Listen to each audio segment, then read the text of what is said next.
Bienvenidos al primer capítulo de la serie ¿Es posible reparar un corazón en ruinas?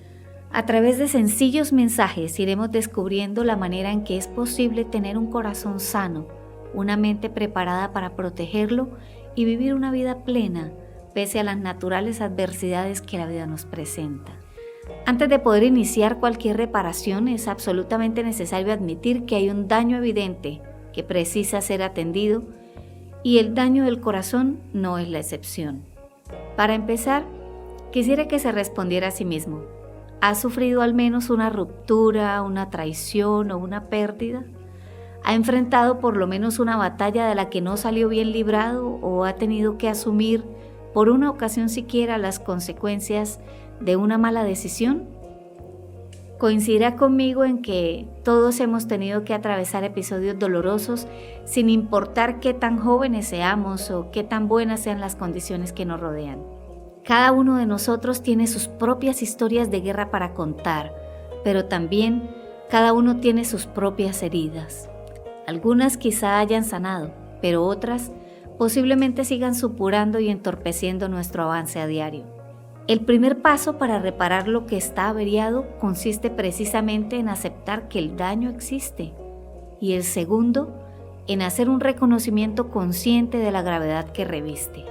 Para adentrarnos en la manera que facilita atravesar el proceso adecuado para reparar un corazón en ruinas, tomaremos como guía la enseñanza que nos ofrece la Biblia en el libro de Nehemías acerca de la restauración de las 12 puertas de Jerusalén que fueron derribadas, quemadas y dejadas en ruinas después de haber perdido la batalla contra Babilonia y haber sido esclavizados por esa nación.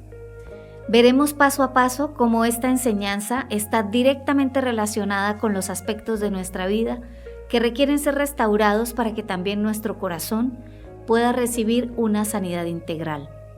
Pero empecemos repasando algunos detalles que resultan relevantes para comprender con mayor claridad esta reveladora historia. El rey Salomón construyó el primer templo para Dios, amplió y mejoró los muros que protegían la ciudad de Jerusalén y construyó en ellos 12 puertas que luego de aproximadamente 400 años fueron derribadas y quemadas junto con los muros en una invasión enemiga. Las continuas malas decisiones de los israelitas habían traído consecuencias graves y el imperio de Babilonia les ganó la batalla y se llevó cautivos a quienes consideraron les pudieran ser útiles. Con el pasar del tiempo, en ese cautiverio que duraría 70 años, los israelitas fueron ganando posiciones en el reino de Babilonia gracias a su dedicación y honestidad, y Nehemías fue uno de ellos. Para el tiempo en que Nehemías vivió, la traición era común y las muertes por envenenamiento de los monarcas también. La tarea de Nehemías, conocida como copero, consistía en probar todos los alimentos y bebidas que iba a consumir el rey para cerciorarse de que no contuviera veneno. Nehemías se había ganado el aprecio del rey porque había demostrado ser un hombre totalmente confiable, al punto que Nehemías nos cuenta que su rey le tenía aprecio y consideración. Por eso, al ver que su semblante había cambiado, mostró interés en ayudarlo a resolver aquello que perturbaba su corazón. Aún más que aquel rey, Dios está atento a nuestras vidas a un nivel tan profundo que cada situación que perturba nuestro ánimo resulta importante para Él. Dios pone a nuestro alcance todos los recursos necesarios para poder resolver aquello que nos inquieta, como veremos más adelante que lo hizo el rey Artajerjes, para que su copero y más que eso su amigo pudiera resolverlo. Pero volvamos a la historia que nos ocupa. Nehemías capítulo 1 a partir del verso 1 nos abre el panorama diciendo: En diciembre del año 20 del reinado de Artajerjes de Persia, cuando yo servía en el palacio de Susa, uno de mis compatriotas, un judío llamado Hananí, vino a visitarme con algunos hombres que habían llegado de Judá. Aproveché la oportunidad para preguntarles: ¿Cómo está la ciudad de Jerusalén y cómo están los judíos que escaparon de ir cautivos a Babilonia? Pues te diremos que las cosas no andan muy bien, contestaron. Los que regresaron del destierro sufren grandes males y humillaciones. Los muros de Jerusalén aún están medio derribados y las puertas están quemadas. Cuando oí esto, me senté y lloré. Detengámonos por un momento en este relato para notar que, pese a que Nehemías vivía en la comodidad de un palacio, no se había olvidado de los suyos, de los que pasaban dificultades a causa de la pobreza y la ruina que lo rodeaba. Del mismo modo que Dios no se olvida de nosotros, ni está demasiado ocupado en sus asuntos como para distraerse de nuestra necesidad. Nehemías se sienta y llora. Está dejando de lado todo para aceptar que hay un daño que necesita repararse.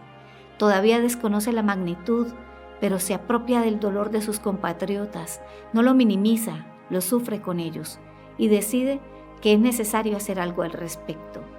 Los eruditos dicen que el libro de Nehemías nos da una idea más concreta acerca de la tarea que el Espíritu Santo hace en los corazones que se disponen a recibir la tan necesitada restauración. Así que Nehemías se detiene y se toma el tiempo necesario para permitir que sus emociones fluyan y sean expresadas a través de las lágrimas. Uno de los síntomas de un corazón en ruinas es que se ha hecho duro y no se permite llorar, pero es importante dejar que afloren los sentimientos para poder identificarlos y trabajar sobre ellos. ¿Estamos frustrados, tristes, decepcionados, resentidos, deseosos de venganza? Nehemías podía haber albergado en su corazón cualquiera de estos sentimientos sabiendo que trabajaba justo para el imperio que había perpetrado el daño que le hacía llorar. Pero lejos de eso, Nehemías entendía que Babilonia solo vino para servir de instrumento que les hiciera entender la necedad de sus decisiones. Podemos enojarnos con el abogado que ejecuta nuestra hipoteca, pero debemos saber que fue nuestra mala administración lo que hizo que perdiéramos la tenencia de nuestro bien. Podemos odiar a quien sedujo a nuestros hijos para hacer lo malo, pero necesitamos aceptar que dejamos grandes vacíos en su crianza y en sus corazones que fueron llenando con lo primero que encontraron. Así podríamos enlistar muchas cosas más. Sin embargo, recordemos que Nehemías tuvo éxito porque decidió hacer algo al respecto y paso a paso fue consiguiendo el resultado que anhelaba. Continuamos con su relato en el verso 4. Durante varios días ayuné y oré así al Dios del cielo. Señor Dios del cielo, Dios grande y temible que cumples las promesas y que amas y tienes misericordia de los que te aman y te obedecen. Escucha mi oración, escucha lo que te digo. Mírame y ve que de noche y día oro por el pueblo de Israel. Confieso que hemos pecado contra ti. Yo mismo y mi pueblo hemos pecado. No hemos obedecido los mandamientos, estatutos y preceptos que nos entregaste por medio de tu siervo Moisés. Nehemías está convencido de que el resultado que ha obtenido su pueblo provino de sus malas decisiones y de su necedad, así como también está seguro que la respuesta a su problema inicia en buscar la ayuda incomparable de Dios.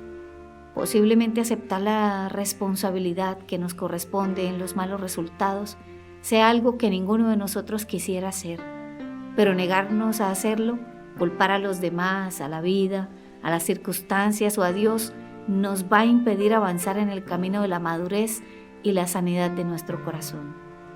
Es necesario reconocer que nuestra participación o nuestra omisión nos ha traído hasta aquí, así como es imprescindible entender que necesitamos la ayuda de Dios para resolver el dolor que atrajimos a nuestras vidas por tomar decisiones en las que no contamos con Él.